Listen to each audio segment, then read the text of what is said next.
I cleared Hannah Vale's driveway for 3 weeks before she ever caught me, and when she finally did, she didn't do it to my face.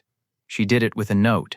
It was taped to her front door on a Tuesday in January, folded once under a strip of blue painter's tape, right where I'd find it after I finished the last pass by her garage. 10 inches had come down overnight, and the wind had been shoving it back against the doors all morning like it had something against her in particular. My gloves were soaked, my beard had ice in it, and my left hand had gone past cold into that numb place where you can't feel it anymore, which is the part you're supposed to worry about. I was turning to haul the snowblower back home when I saw the paper. Dark ink, a nurse's clean, tired handwriting. It didn't say thank you. It said, "Come inside before you freeze." Please, the please was what got me. Not a polite please, not a decorative one, a scared one.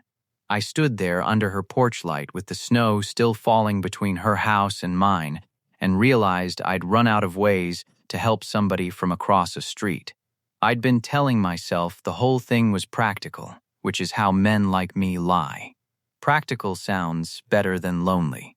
It sounds a lot better than afraid. I live on Briar Lane, a small town maybe 40 minutes out from Grand Rapids' White Ranch, detached garage, a cracked driveway, and a furnace that runs like it's got unfinished business. I fix engines at Harlan's Auto and Small Engine. Brake lines, snowblowers, riding mowers people have run into the ground because they won't read a manual. Before that I was Army, combat engineer, 2 tours. A lot of noise I don't get into unless somebody pries. Nobody was prying. Folks around here call me quiet, but quiet makes it sound peaceful, and I wasn't peaceful. I was contained. There's a difference, and most people never go looking for it. She'd moved in across the street that November, 3 days before the first real snow, and I noticed her because she moved like somebody running on empty and refusing to admit the tank was low. Green sedan, 2 suitcases, a few boxes, a mattress tied so badly to a borrowed pickup that it gave up halfway through the unload. Black scrubs under a long coat, and she kept pressing her knuckles into her lower back like she'd been on her feet too long. I had a carburetor in pieces on the bench when the mattress started sliding, and I was across the street before I decided to go. "You need a hand?" She turned quick, like the question startled her. Tired eyes, brown hair shoved up under a knit hat. "I've got it," she said, and the mattress slid another 3 inches, and we both watched it do that. And then she let out a breath and said, "I mostly have it." So we untied it and hauled it through a front door that stuck at the bottom and stood it against the wall in a back room, and that was the entire first conversation. She was Hannah. I was Owen. No coffee, no small talk, just 2 names set down in a cold house. I told myself walking home not to make anything of it. I'm good at not making anything of things. After that, I picked up her schedule the way you pick up a neighbor's without trying. Out around 6:20 in the evening, 3 or 4 nights a week. Back around 7:40 in the morning, walking from the car to the door like a woman who'd spent 12 hours with both hands against a dam. Hospital, I figured. ER probably, from the scrubs and the 1,000-yard look. She didn't get many visitors. A gray-haired woman with groceries once. A guy in a work van. Take out a couple times. That was the whole of her traffic. I was already awake when the first storm hit because snow does that to me. Some people find it peaceful, it hushes everything. Rounds off the hard corners. For me, it's a clock, and it always runs backward to one night. My sister Maddie was 19. I was 23, home on leave, and she'd driven out to a friend's place past the edge of town when a storm came in harder than anybody called for. Her car went off a county road into a ditch a little after midnight. She was alive when she called it in, we know that, because the dispatcher kept her talking for 13 minutes.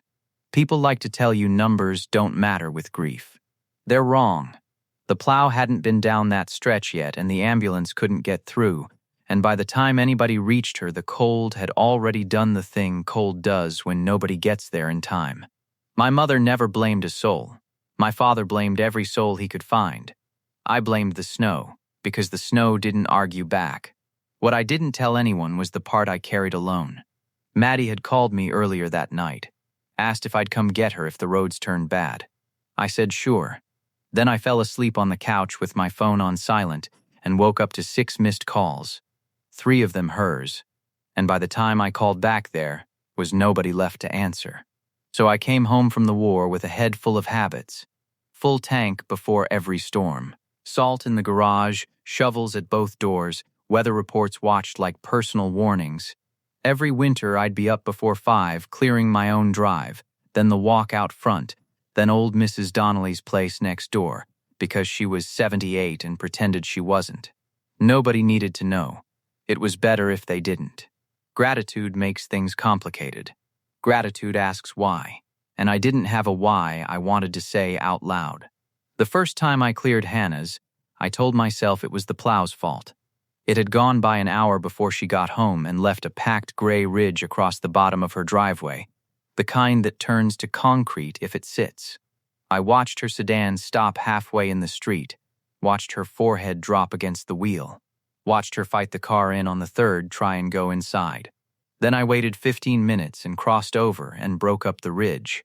A woman coming off a night in the ER shouldn't have to fight frozen plow waste to get to her own door. That's all it was. The next storm I did it before she got home. The one after that I did the whole driveway. By January it was just part of the morning my place, Mrs. Donnelly's walk, then Hannah's drive and steps, and I'd be back in my garage with the door down before her headlights ever turned onto the street. I never rang, never left a note, never waited around to be seen, except that Tuesday. That Tuesday the storm was mean. 9 degrees with a wind underneath it that made 9 generous, the snow crusted to ice in patches, the blower choking every few feet. I'd been out too long and I knew it. Shoulders burning, socks damp, the right knee I never admit to throbbing in time with my pulse. But her driveway was almost done, and almost is a dangerous word for a man with grief he hasn't finished. So I kept going, and that's when I came up on the porch and found the note. I read it about 4 times. Then her door opened. She stood there in scrubs and a heavy gray sweater, hair pulled back rough, looking wrecked but wide awake. "You read it," she said. I held it up like evidence. I did. "Then come inside." "I'm fine." Her mouth went flat. "Owen." First time she'd said my name since the day she moved in, and it landed harder than it had any right to. "I still gotta put the blower away. I'm an ER nurse. You have any idea how many men come through my doors saying they're fine right before they stop being fine?" She stepped back from the door. 5 minutes. Warm up. Then go be impossible somewhere that isn't my conscience. I almost smiled. Shut the blower off by the garage and stepped into her house for the second time, and the first thing that hit me wasn't the warmth. It was the cold. Not a draft. House cold. The kind that's gotten into the walls and settled in to stay. She shut the door quick and watched my face like she was hoping I'd miss it. I don't miss things that are mechanical. It's a curse, and it's the job. "Your furnace out?" I asked. "No, too fast." I looked at the vent by the hallway. No air moving off it. "Hannah, it's being handled." "By who?" "Me, that explains the indoor frost." Her eyes narrowed. "You're awfully funny for a man turning blue." "Sit." She pointed at the kitchen, and when I started for my boots, she said, "Sit before you fall over and make my morning worse," so I sat. Her kitchen was small and neat in the way people get neat when it's the only thing left they can control. 1 mug in the sink, mail sorted by size, a hospital badge on the counter next to half a granola bar and a bottle of ibuprofen. She filled a kettle and the burner clicked 3 times before it caught. "How long's it been out?" I asked. "It's not out. It's inconsistent. That's what folks say when a machine's dead but still making noise." I rent. "The landlord sent somebody. Last week. He said the part needs ordering." She set 2 mugs down a little hard. "The expensive one." "I don't know which one, Owen." "The expensive one." And the thing under her voice by then wasn't irritation. It was the tiredness that lives below irritation. I pulled my gloves off slow. My fingers had come back red and clumsy, and she saw them and quit pretending to be annoyed. She came over, took the gloves out of my hands, set them by the sink. "Your hands are shaking." "It's cold." That was my medical assessment, yes. She was closer than I'd clocked. Shadows under her eyes, a small burn on her wrist from hospital coffee or some meal eaten standing up. The kind of person who spends all day noticing other people's pain and never mentions her own. That kind of person worries me, mostly because I know the look from the inside. The kettle went, "Tea or coffee?" "Coffee, I've got instant." "Tea's fine." "Coward," she said over her shoulder, and I let it land because she'd earned it. The tea was too hot and too weak, and I drank it like it'd been prescribed. We sat across from each other, her hands wrapped around her mug, and for a while the storm did the talking against the window. Then she said, "Why are you clearing my driveway?" I had the sensible answers loaded. "You work nights. The plow ridge is bad. I'm already out." What came out instead was, "I don't sleep much when it snows." She studied me. "The army? Sometimes that's not all of it." I looked at the tea. No, and because she didn't push "that's the thing," she didn't push I gave her the next piece. My sister died in a winter wreck when she was 19. Roads were bad. Help was late. Her face changed, but she didn't do the thing people do. The head tilt and the careful, soft voice that's really about their own discomfort. She just said, "I'm sorry." I said her name had been Maddie. She said, "I'm sorry about Maddie," and that was the right amount, and I nodded once and we left it there. I looked down the hall toward the cold. "You sleeping in this?" "I sleep in layers." That's not an answer. It is if you respect a boundary. It's 9 degrees. Outside, your kitchen's applying for outside status. She almost smiled, then looked down and said she got paid Friday, and if the landlord hadn't fixed it by then, she'd figure something out. "You shouldn't have to figure it out," I said. And she said, quiet, "No. But that's never stopped much in my life," and that sentence just sat on the table between us. I knew better than to grab a toolbox and turn her trouble into my mission without being asked. So I asked, "Would you let me look at it?" Her chin came up. "I'm not asking you to fix my furnace. I know. I let you in because you were about to freeze on my walk. I don't want to be a project." That one landed. "You're not a project," I said. "Machines are projects. People are people. Your furnace is a machine." And for some reason that almost made her cry. She blinked hard at the window and said, "I hate needing things." I told her most people do. "I'm worse than most people." "Maybe," I said. Then I held up my hands. "I'm worse than most people too," and that got a small laugh out of her. Tired but real.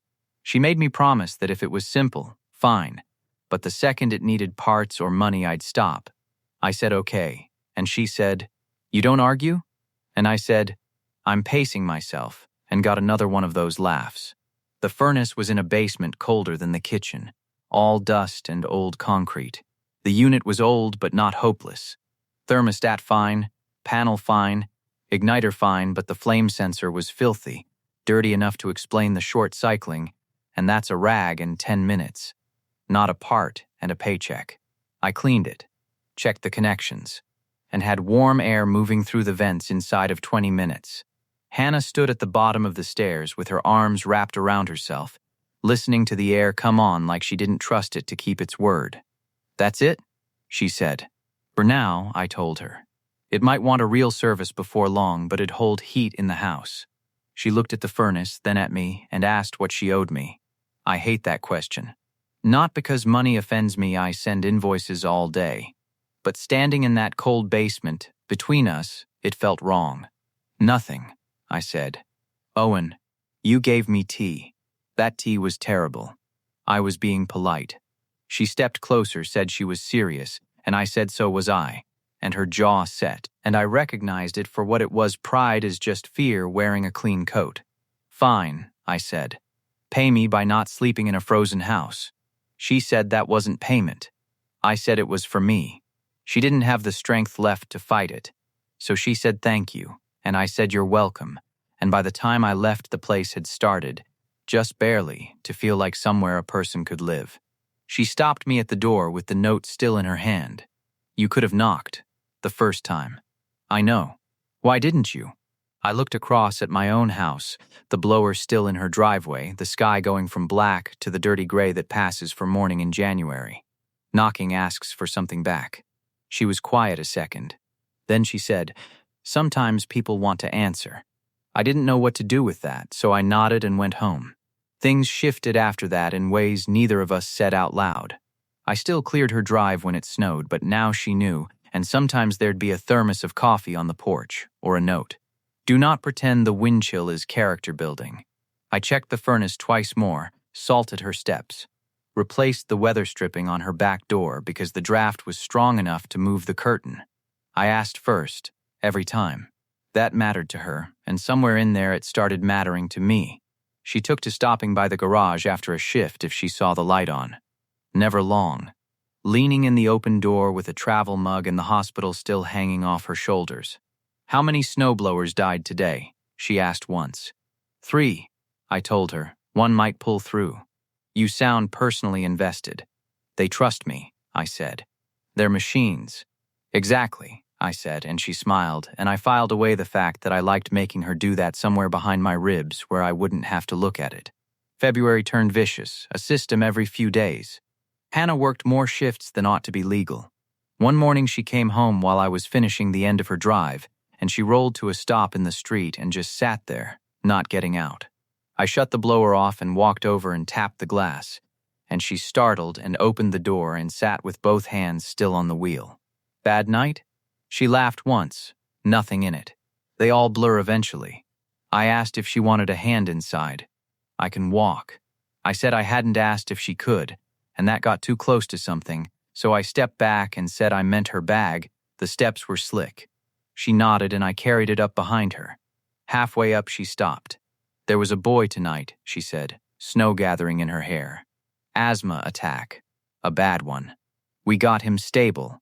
But for 10 minutes his father stood there saying I should have left sooner, I should have left sooner. Her face pulled. I wanted to tell him that sometimes sooner still isn't soon enough. And I knew she wasn't only talking about the boy. No, I said. Sometimes it isn't. She looked at me then. You think if you clear enough driveways you'll forgive yourself? It hit clean. I was too tired to lie well. Some mornings. Her eyes went soft. I think if I work enough shifts, I'll finally have earned the rest. And there it was. The same broken math from 2 directions, 2 people who'd built whole lives out of being useful because being helpless one time had nearly finished us off. She reached for her bag. Come inside before you freeze. Please. Same words. Different morning. This time I went in without a fight. We drank coffee while the furnace hummed under the floor, and she told me about the ER in pieces, the waiting rooms, the angry families, the old men who came in with chest pain because chest pain was easier to admit than being alone. And I told her about Maddie in pieces, how she sang badly in the car on purpose, how she stole my hoodies and wore them while denying it to my face, how she'd called the week before she died and I'd let it ring out. Hannah didn't tell me it wasn't my fault. People always want to hand you that line like a blanket. What she said was, I hate that you have to carry the voicemail too, and I had to look at the wall for a minute, because some people find the actual wound without being shown where it is. By March, I was in trouble. Not the dramatic kind, the quiet kind. I knew which nights she worked and how she took her coffee after, and that she hummed under her breath when she was trying not to cry. I knew she kept spare socks in the glove box because wet socks were, in her words, an avoidable failure of civilization. I knew she hated asking for help and loved giving it. I didn't tell her she had a pancake face sometimes first sip of coffee, the furnace kicking on because I was scared of making the warmth between us responsible for too much.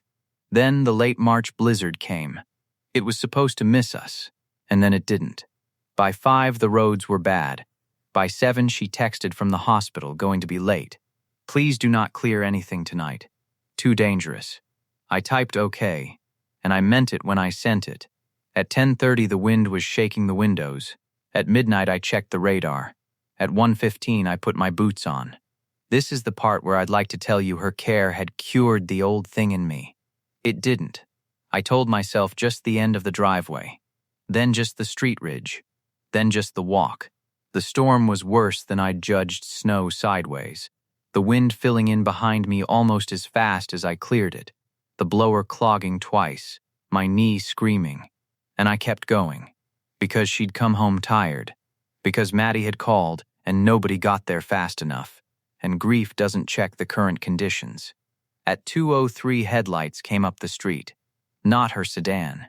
A police SUV rolling slow, and the passenger window came down, and Hannah leaned across from the passenger seat with her face white from more than the cold. "Owen Mercer, are you out of your mind?" The officer asked if she knew me. "Unfortunately," she said. He told me the roads were closing and to get inside, and she was out of the truck before he could stop her, crossing the street in hospital shoes with her coat flapping. I moved toward her and she said, "Don't," so I stopped, and she pulled the shovel out of my hand and threw it into the snowbank, not far, but with feeling. "You think this helps me?" she said. "Coming home to find you half frozen after I asked you. I told her I didn't want her stuck. I wasn't stuck. The hospital ran rides for staff. I was safe. Safe, the word should have unknotted something in me, and instead it made the fear I'd been hauling around look small and lit up in the open. She stepped in close. "I am not your sister." I flinched, and she saw it, and her face softened for half a second before it firmed back up.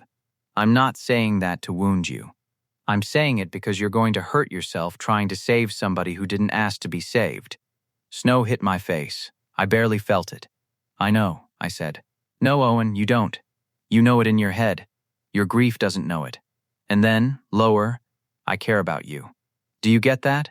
I care about you too much to let you turn me into one more emergency you can manage. Not gratitude.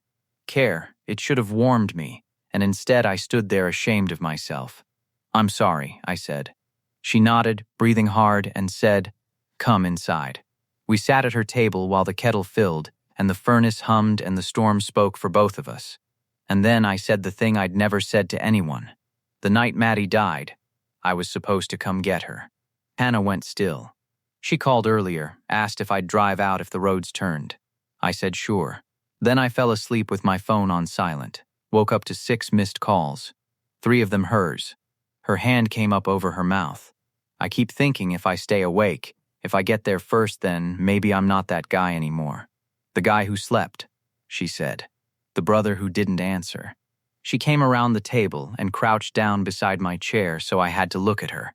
"Owen, you were 23. You were asleep. You were not the storm. You were not the road. You were not the delay." I shook my head, said I knew the speech. "This isn't a speech. Hear this part." Her voice shook. "If you freeze in my driveway, Maddie doesn't come back. I just lose you too. You." And that was when I finally cried, not loud. Just a hand over my eyes and my shoulders going while years of snow cracked open in a warm kitchen, because a woman in scrubs was brave enough to tell me I'd been loved badly. All this time. By my own fear. She put her hand on my shoulder. I put mine over hers. And we stayed like that until the storm dragged itself off past the windows. After that, I stopped clearing her driveway without asking, and that sentence sounds small, and it wasn't. For a man like me, asking felt like handing over the one thing that kept the helplessness at bay. She answered careful. Sometimes, "Yes, please." Shift was awful. Sometimes, "No, sleep, I mean it." Sometimes, "Just the street ridge if you're already out. Then go home." Hero complex. I mostly listened.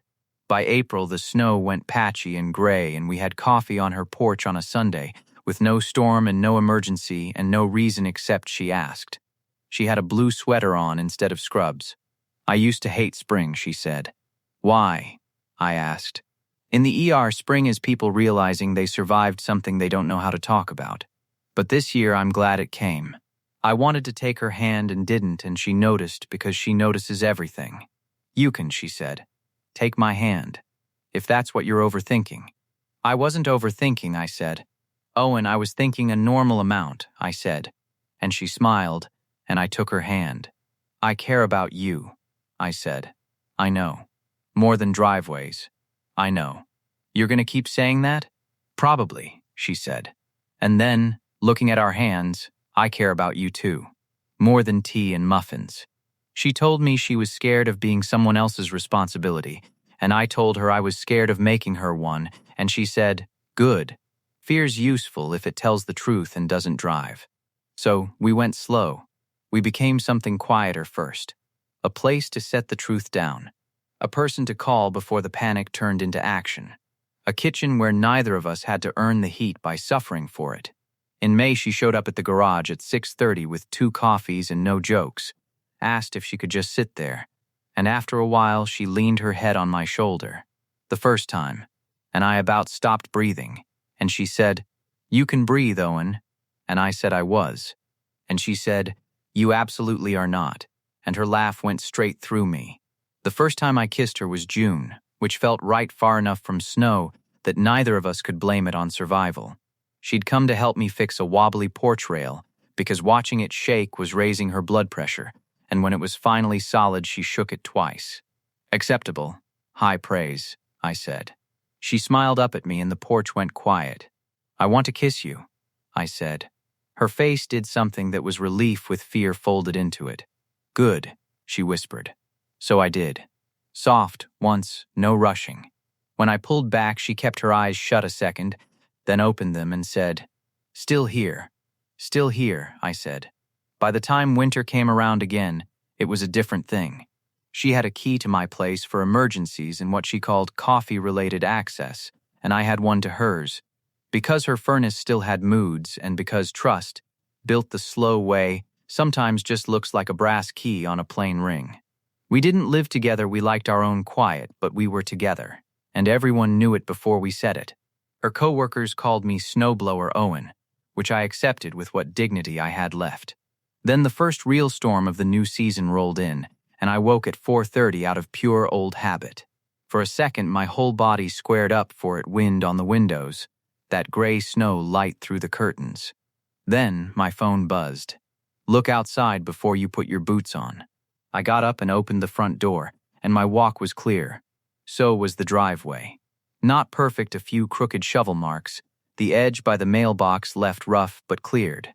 On the porch rail sat a travel mug and a folded note tucked under a small bag of salt. I picked it up. "Come inside. Coffee's hot. You don't have to earn it." I stood there in the cold holding it and felt something in me go quiet.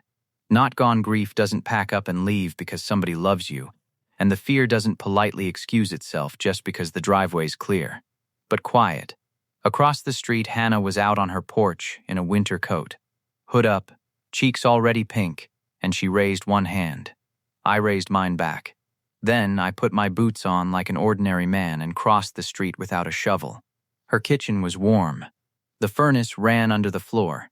She had coffee on the table and toast burned a little at the edges because she believed toast needed commitment. I shut the door behind me and said, "You cleared my driveway." I did. "You hate shoveling." "I hate a lot of things. I contain multitudes." She nodded at the note still in my hand. "Too much?" I shook my head and set it on the table and reached for her, and she came, arms around my waist, her forehead against my chest. For years I thought love meant getting there before the snow buried everything, staying up, keeping watch, arriving first, never sleeping through the call again. Standing in that warm kitchen with her shovel lines crooked across my drive and the wind already starting to fill them back in, I finally let it be something else. The driveway wasn't perfect. It'd be half covered again by noon. And for once I let that be true, because she was sitting across from me in the morning light with her hands around a hot mug, smiling like she'd known the whole time that I'd never really been out there clearing snow at all. I'd been trying to dig my way back from a night I couldn't change, and one cold morning at a time, she'd just gone ahead and opened the door.